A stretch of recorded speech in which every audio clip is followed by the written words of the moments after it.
व्यापार में आने वाली रुकावटों से कैसे बचना है। ब्रिक्स बैठक में जयशंकर ने दिया ये मंत्र। नई दिल्ली।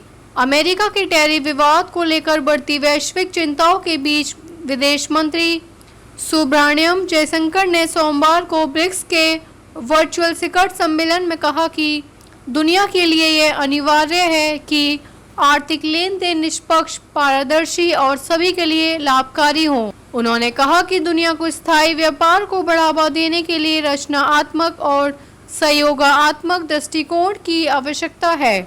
बाधाओं को बढ़ाने और लेन देन को जटिल बनाने से कोई फायदा नहीं होगा, न ही व्यापार से जुड़े पहलों की गैर व्यापारिक मामलों से जोड़ने से ही कोई लाभ होगा। इस शिखर सम्मेलन में जयशंकर ने प्रधानमंत्री नरेंद्र मोदी का प्रतिनिधित्व किया।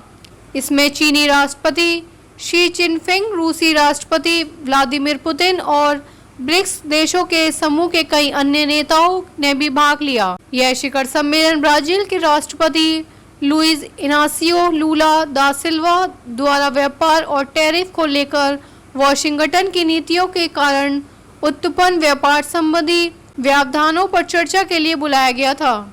जयशंकर ने कहा कि दुनिया व्यापार और निवेश के लिए एक स्थिर और पारदर्शी वातावरण चाहती है।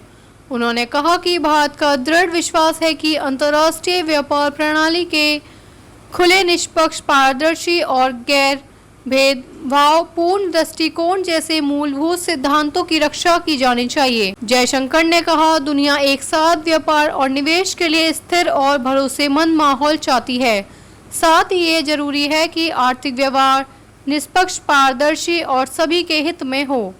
जब कई रुकावटें आती हैं तो हमारा लक्ष्य ऐसे झटकों से बचना होना चाहिए। इसका मतलब है कि अधिक लचीली, भरोसेमंद, वैकल्पिक और छोटी सप्लाई चेन बनाना। उन्होंने यह भी कहा कि जब कई व्यवधान हो तो हमारा उद्देश्य ऐसे झटकों से सुरक्षा प्रदान करना होना चाहिए।